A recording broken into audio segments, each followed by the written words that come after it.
અંકલેશ્વર નગરપાલિકા પ્રમુખ અને કોન્ટ્રાક્ટર વચ્ચેની વાતચીતનો ઓડિયો ક્લિપ વાયરલ થવાનો મામલો હવે પ્રાદેશિક નિયામક નગરપાલિકા આરએમસી સુધી પહોંચ્યો છે. વાયરલ ઓડિયો ક્લિપમાં લાંચની માંગ અને પદના દુરુપયોગ જેવા ગંભીર આક્ષેપો સાથે પદ ભ્રષ્ટ કરવાની કોંગ્રેસે માંગ કરી છે.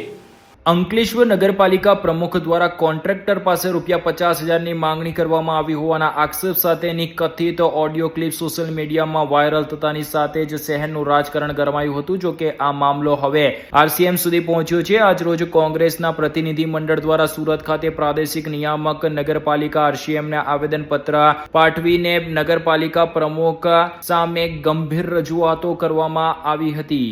નગરપાલિકા હેઠળ દિહાડી મજૂરી લાવીને સફાઈ કામગીરી કરાવતા કોન્ટ્રાક્ટર પાસે પાલિકા પ્રમુખ દ્વારા રકમની માંગ કરવામાં આવી હોવાના આક્ષેપ સાથેની ઓડિયો ક્લિપ સોશિયલ મીડિયામાં ફરતી થતાની સાથે જ અંકલેશ્વર નગરપાલિકા વિપક્ષના નેતાઓએ આ મામલે ગંભીર ટીકા ટિપ્પણીઓ કરી હતી અને પાલિકા પ્રમુખ તેમજ તેમના પતિ સામે ગંભીર આક્ષેપો કર્યા હતા. આ મામલે યુથ કોંગ્રેસથી લઈને આમ આદમી પાર્ટીએ પણ ઉગ્ર વિરોધ દર્શાવી પાલિકા પ્રમુખના રાજીનામાની માંગ કરી હતી. તો બીજી તરફ આ મામલે નગરપાલિકા પ્રમુખે આ વાતચીતમાં લાંચની માંગ કરવામાં આવી હોવાનો ખુલાસો વ્યક્ત કર્યો હતો. ત્યારે આજ રોજ કોંગ્રેસના પ્રતિનિધિ મંડળ દ્વારા સુરત ખાતે પ્રાદેશિક નિયામક નગરપાલિકા આરસીએમને આવેદનપત્ર પાઠવવામાં આવ્યું હતું. આવેદનપત્રમાં અંકલેશ્વર નગરપાલિકાના પ્રમુખ સામે વાયરલ ઓડિયો ક્લિપમાં લાંચની માંગ અને પદના દુરુપયોગના ગંભીર આક્ષેપોના મુદ્દે હોદ્દા પરથી તાત્કાલિક દૂર કરવાની માંગ કરવામાં આવી હતી. પ્રતિનિધિ મંડળમાં સંદીપ માંગરોલા, શેરખાન પઠાણ, નગરપાલિકાના સભ્ય રફીકભાઈ ઝઘડિયાવાલા, બખ્તિયારભાઈ પઠાણ, શકીલ અકુજી સહિત કોંગ્રેસના અન્ય હોદ્દેદારો ઉપસ્થિત રહ્યા હતા. કોંગ્રેસ દ્વારા જણાવવામાં આવ્યું હતું કે આ મામલો જાહેર વિશ્વાસ અને નગરપાલિકાની